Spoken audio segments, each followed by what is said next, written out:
नमस्ते फ्रेंड्स। आज हम देखेंगे स्टैंडर्ड 9th का हिंदी का 8वां चैप्टर गुलमर्ग की खिड़की की से एक रात। जो इसके लेखक है उसका नाम है मोहन राकेश। उसका जन्म सन 1925 और उसका निधन 1972 में हुआ था। मोहन राकेश का जन्म जालंधर यानी कि जो पंजाब का एक शहर है उसमें हुआ था। इनके पिता व्यवसाय से वकील थे, परंतु उनकी साहित्य में बहुत रुचि थी। अतः राकेश को बचपन से ही घर में पर्याप्त साहित्य वातावरण प्राप्त हुआ। इन्होंने हिंदी तथा संस्कृत में एमए तक की शिक्षा प्राप्त की और तत्पश्चात DAV कॉलेज जालंधर से हिंदी विभाग के अध्यक्ष के रूप में अध्यापन कार्य किया। कुछ समय तक इन्होंने सारिका कहानी पत्रिका का सफल संपादन किया। कौन सी पत्रिका का उसका संपादन किया था? सारिका संपादन किया था। स्वतंत्र लेखक करते थे। कहानी लेखन के साथ साथ इन्होंने उपन्यास और नाटक भी लिखे। इसकी प्रमुख रचनाओं में से उसकी कौन कौन सी रचनाएं हैं वो देखेंगे। इंसान के खंडहर, नए बादल, एक और आदमी, आदि कहानी संग्रह तथा अंधेरी बंद कमरे, न आने वाला कल प्रसिद्ध उपन्यास है उसके। अषाढ़ का एक दिन, आधे अधूरे तथा लहरों के राजहंस उसके प्रसिद्ध नाटक है। मोहन राकेश मूलतः एक सफल कहानीकार तथा नाट्यकार है। अब यहाँ पे हम देखते हैं कि जो उसने लिखा है कि गुलमर्ग की खिड़की की एक रात। गुलमर्ग की खिड़की की एक रात परिवेश में से लिया गया है। कौन में से लिया गया है? उसका जो एक लेखन संग्रह है, कहानी संग्रह, उसमें से लिया गया है परिवेश। इस यात्रा वृतांश में लेखक ने गुलमर्ग की प्राकृतिक सौंदर्य का स्वानुभूति विवरण प्रस्तुत किया है। स्वानुभूति यानी कि खुद का जो एक्सपीरियंस था, वहाँ पे वो जाने के बाद उसका जो एक्सपीरियंस था वो हमको यहाँ पे बताया गया है। गुलमर्ग का सारा वातावरण इसको अपने में समाया सा लगता है। गुलमर्ग की एक रात का अकल्पनीय सौंदर्य इसके भुलाया नहीं जाता था। अब हम देखते हैं यहाँ पे कि लेखक ने जो गुलमर्ग की खिड़की की एक रात, उसमें ये पूरा यानी कि गुलमर्ग के जाने के बाद लेखक को क्या क्या एक्सपीरियंस हुए, वहाँ पे वो रात बहुत सारे दिन वहाँ पे रुके हो, ठीक है। और गुलमर्ग जो है वो एक कश्मीर का एक शहर है और वहाँ पे जो हम कभी भी सोचते हैं तो वहाँ पे हमेशा ही सोचते हैं कि वहाँ पे पूरी पहाड़ियाँ है, बर्फीली पहाड़ियाँ है, मगर ऐसा नहीं है। वहाँ पे ये जो गुलमर्ग है वहाँ पे एक सपाट, बहुत बड़ा सपाट मैदान है और वहाँ पे गोल्फ खेला जाता है। गोल्फ भी वहाँ गुलमर्ग में खेलते हैं और बाद में वो चारों तरफ पहाड़ियाँ है, बहुत बड़ा मैदान है और मैदान के पास जो होटल रहे वो होटल पे वहाँ पे रुके थे और होटल के रुकने बहुत दिन वहाँ पे रुके। पहले तो वहाँ पे उसको अच्छा नहीं लग रहा था कि यहाँ पे क्या है, कुछ नहीं है, यहाँ पे कुछ वातावरण नहीं है। मगर जब जब वो वहाँ पे रहने लगे तो उसको ऐसा एक्सपीरियंस होने लगा कि अब उसको वहाँ से छोड़ने का मन नहीं हो रहा था। अब हमें ये उसका जो पॉइंट है, गुलमर्ग की एक खिड़की की एक रात, ठीक है, वो रात में क्या क्या हुआ था वो लेखक ने यहाँ पे हमको साफ साफ बताया कि वो रात के दिन उसने क्या क्या एक्सपीरियंस किया। ऐसा बताया है कि एक रात लेखक अपने होटल की खिड़की पे खड़े थे, ठीक है। दूर सामने यानी कि अभी हमारे यहाँ पे भी बारिश का जो वातावरण यहाँ पे बना हुआ है, तो थोड़ा थोड़ा एक्सपीरियंस जो इसको देखेंगे तो हमको ऐसा लगता है कि बाहर हम अपने अपार्टमेंट में यहाँ पे हमारे घर पे खड़े हैं और बाद में सामने से बादल आ रहे हैं और ऐसा लग रहा है कि अभी बादल हमारे में समा जाएंगे। इस तरह से लेखक का भी एक्सपीरियंस इस तरह से रहा है कि एक रात लेखक ने अपने होटल की खिड़की में देख खड़े थे तो दूर सामने एक बरसाती घटा उसके सामने और आती रही, यानी कि बादल उसके सामने आ रहे थे। दूर सामने से एक बरसाती घटा उसके सामने आ रही थी तो लेखक चाहता था कि वह घटा उस पर पहुंचकर उसमें उसको अपने लपेटे में ले ले, यानी कि उसमें वो खुद समा जाए। हवा तूफानी थी और बादलों की गर्जना के साथ बिजली भी चमक रही थी। लेखक बरसाती घटा का आनंद लेना चाहता था, लेकिन तूफान रुक गया। जो उसकी एक रात थी ना, वो रात का जो एक्सपीरियंस उसका जो रहा है, वो रात का एक्सपीरियंस यहाँ पे हमको बता रहे हैं कि जब उसको रात के अंधेरे में वो खड़े थे तो वहाँ सामने से बहुत बड़ा बादल की घटाएं उसके सामने आ रही थी, बहुत बड़ा तूफान चल रहा था। ऐसा लग रहा था कि अभी वो बादल की घटाएं मेरे पास आ जाए और उसमें मैं समा जाऊं। मगर धीरे धीरे धीरे धीरे क्या हुआ कि बादल की जो तूफान था वो धीरे धीरे अपना थम गया। थमने के बाद जो लेखक की जो अपनी जो इच्छा थी, वो इच्छा क्या हुई थी, अधूरी रह गई, क्योंकि तूफान रुक गया था। यहाँ पे हमको बताया गया है कि पहला एक्सपीरियंस क्या हुआ, दूसरा क्या हुआ, दिन में कैसा वातावरण था, रात को कैसा वातावरण था। तो हम आगे उसको पढ़ते हैं कि कुछ जगह होती है कि जिन्हें आंखें एक बार देखती है तो वो चौंक उठती है, फिर धीरे धीरे परिचित होकर उदासीन हो जाती है। गुलबर्ग ऐसी जगह थी कि गुलबर्ग जो जगह थी वो जगह ऐसी थी कि पहले हमने देखा तो वो अच्छा नहीं लग रहा था, मगर धीरे धीरे धीरे वहाँ रहने के बाद वो जगह हमको अच्छी लगने लगती है। मैं जब पहली बार गुलमर्ग गया तो मुझे वहाँ कुछ भी साधारण नहीं लगा। एक खुला सपाट मैदान था, देवदारों के घने घुटमुट जंगल थे, यानी कि चारों तरफ बहुत सारे वृक्ष यानी कि झाड़ थे। तब मैं घंटे भर से सारा गुलमर्ग देख आया था। 1 घंटे के अंदर में साला जो गुलमर्ग था वो मैंने देख लिया। मगर बाद में महीनों वहाँ रहने पर एहसास हुआ, बहुत सारे महीने वहाँ पे वो रह गए, बाद में मुझे एहसास हुआ कि पहली बार तो क्या, बाद में भी कभी उस स्थान को पूरा नहीं देख पाया, उसे पूरा कभी देखा ही नहीं जा सकता था। ऐसा था वहाँ पे कि एक बार देखने से मुझे लगा कि मैंने घंटे भर में देख लिया, मगर धीरे धीरे वहाँ रहने के बाद मुझे ऐसा लगने लगा कि गुलमर्ग कभी हम पूरा देख ही नहीं सकते, क्योंकि वो इतना अच्छा है। शायद यही कारण है कि गुलमर्ग में रहकर यहाँ के साथ व्यक्ति की आत्मीयता धीरे धीरे इतनी गहरी हो जाती है कि वह अपने को भी उस सपाट मैदान में के एक हिस्से के रूप में ही देखने लगता है। कि जब लोग वहाँ पे रहने लगते हैं तो उससे ऐसा लगने लगता है कि मैं भी यहाँ का एक हिस्सा हूँ। कांपती तितलियाँ, उठते बादल और बर्फ से चमकती पहाड़ियाँ की तरह दूसरी ओर वह पूरा विस्तार जिसमें हम स्वयं भी रहता है, हम खुद भी वहाँ पे रहते, तो उसे अपने में समाया सा लगता है कि ये सब मेरा खुद का एक हिस्सा ही है। इस तरह से हमको लगने लगता है कि जब वहाँ पे रहने लगते हैं तो पहले लगता है कि अच्छा नहीं लगता, चलो ठीक है, कुछ खास नहीं है, मगर जब उसका एक्सपीरियंस होने लगता है तो हमको लगता है कि हम यहाँ का एक हिस्सा ही। बाद में धीरे धीरे सूर्योदय और सूर्यास्त दोनों संधिनी आए, घना कोहरा, पीली धूप, सब कुछ। इसलिए जब व्यक्ति गुलमर्ग में चलता है तो एहसास होता है कि अपने ही में बिछुड़ने का और अपने से रूप के जो इतना परिचित हुए भी सदा अपरिचित बन जाता है। कि मुझे ऐसा एक्सपीरियंस हो जाने के बाद जब उससे हम अलग हो जाते हैं तो हमको ऐसा लगता है कि जो अपना है, कोई हमारा अपना है, तो हम उसके बिछड़ने का जो एक्सपीरियंस होता है, इस तरह का एक्सपीरियंस हम गुलमर्ग को छोड़ने के बाद हमको होता है।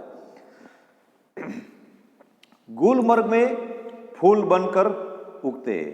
गुलमर्ग से अब सपने, जो हमारे सपने होते वो फूल बनकर उगते।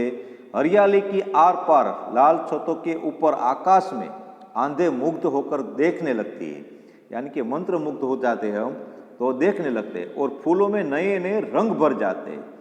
ये जो उसके वहाँ रहने का जो एक्सपीरियंस है, वो एक्सपीरियंस हमको धीरे धीरे यहाँ पे बताए कि किस किस तरह से होता है। फूलों में नए नए रंग भर जाते हैं, वातावरण में नई नई फोफले फूट आती है, यानी कि जो बोलते हैं ना हम, छोटे छोटे जो घास उगने लगती है, ऐसे फोफले फूटने लगती है। हर क्षण हमें नए अनुभव, नए रोमांच की सृष्टि होती है यहाँ पे। बादलों को पार्टियों के नीचे लोग बाहें फैलाए घास पर बैठ जाते हैं। जो बादल ऊपर आकाश में दौड़ते रहते और हम अपने जो बैठे रहते हैं, वो क्या पे बैठते रहते, घास पे बैठे रहते हैं और ऐसे बाहें फैला के बैठते रहते कि अभी वो बादल हमारे पास आए और हमारे में समा जाए।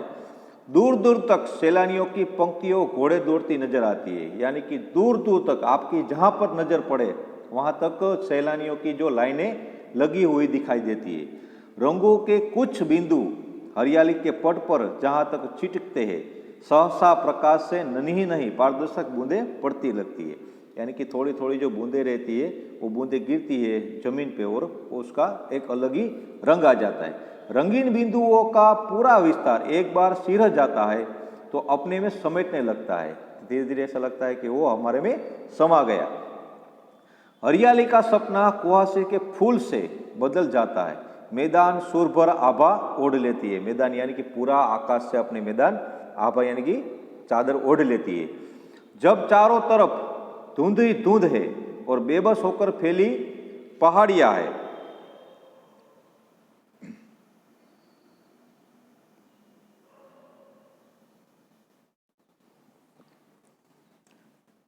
बिंदु हरियाली के पट पर जहां तक छिटकते हैं, सहसा प्रकाश नन्ही नन्ही पारदर्शक बूंदें पड़ती लगती है। रंगीन बिंदुओं का पूरा विस्तार एक बार सिरह जाता है तो अपने में समेटने लगता है। हरियाली का सपना कुहासे फूल से बदल जाता है, मैदान सुरभर आभा ओढ़ लेती है। ठीक है, यहाँ पे देखा हमने। अब देखते हैं कि धीरे धीरे ऐसा लगता है हरियाली का सपना कुहासे फूल से बदल जाता है, मैदान सुरमुर आभा ओढ़ लेते हैं। जब चारों तरफ धुंध ही धुंध है और बेबस होकर फैली पगदंडी, यानी कि जो छोटा छोटा हम चलते हैं ना रास्ते पे, वो रास्ता जो दिखता है ना तो सीधा लाइन दिखता है कि ऐसे चूड़मुड़ के चलते हैं, ऐसा पगदंडियाँ दिखने लगती है, यानी कि पतली पतली नरम बाहें, जैसे कि मैदान के अंदर जो पतली पतली है उसकी नरम बाहें लगती है। जब तक बादल बरसेगा बाहें फैली रहेगी, ऐसे ही कोमल विस्मृत यहाँ पे निजाला है, यानी कि जब तक बादल बरसेंगे तब तक हम अपनी बाहें फैलाकर बैठे रहेंगे, ऐसा लगता है हमें। सूरज चमकेगा तो फूल में से नया नया सपना जन्मेगा, यानी कि जब बारिश होती है तो फूल नए नए उगने लगते हैं, तो ऐसा बोलते हैं कि सपना नया नया सपना खिलने लगता है। आकाश में बादल है कि नन्हे नन्हे द्वीप, आकाश में बादले नए नए द्वीप इधर उधर भटकते फिरते, भेड़ों और बकरियों के रेवड़े पगदंडी की टंक जाते हैं, यानी कि जो पगदंडियां है वहां पे भेड़े यानी कि घेटे और बकरियों से पूरी पंक्तियां ढक जाती है। दिन तब रात की प्रतीक्षा करता सा प्रतीक होता है, उस रात आएगी सब कुछ खामोश हो जाएगा। मैदान की वह खामोशी भी जो दिन के समय इतनी वाचाल हो जाती है, यानी कि दिन के अंदर जो पूरा मैदान भरा हुआ रहता है, यानी कि घेटे बकरियां रहती है, आदमियां जो प्रवासियां है वो सब प्रवासी यहाँ पे देखते हो, रात को सब कुछ सुन हो जाता है, यानी कि सब कुछ शांत हो जाता है। अब उसका जो एक्सपीरियंस हो धीरे धीरे हमको बताते कि गुलमर्ग में एक रात मुझे कभी नहीं भूलूंगा, जो एक रात ऐसी मेरे साथ हुई कि मैं कभी मेरी जिंदगी में वो रात में नहीं भूलने वाला, क्योंकि रात का मुझे ऐसा एक्सपीरियंस हुआ है कि वो रात मेरी जिंदगी में कभी मैं भूल नहीं सकता। मैं होटल की खिड़की पे खड़ा था। कहाँ पे होटल लेखक खड़े थे? होटल की खिड़की पे। दूर बहुत दूर सामने से एक बरसती घटा मेरी तरफ बढ़ती आ रही थी, यानी कि जो बादल थे वो बरसते बरसते किस तरफ से आते रहे? होटल की तरफ, यानी कि लेखक की तरफ आते रहते। मैं प्रतीक्षा कर रहा था कि कब वह मुझ तक पहुंचे और मुझे अपने में लपेट ले। मैं उसकी प्रतीक्षा कर रहा था कि वो बादल धीरे धीरे मेरी तरफ आ रहे थे और मुझे मेरे पास कब आ जाए और मैं उसमें लपेटे, यानी कि उसमें समा जाऊं। बरसाती घटा में धीरे धीरे जाने से बड़ा सुख मैंने बहुत कम जाना है, यानी कि इस तरह से मेरा एक्सपीरियंस बहुत मुझे कम मिला है।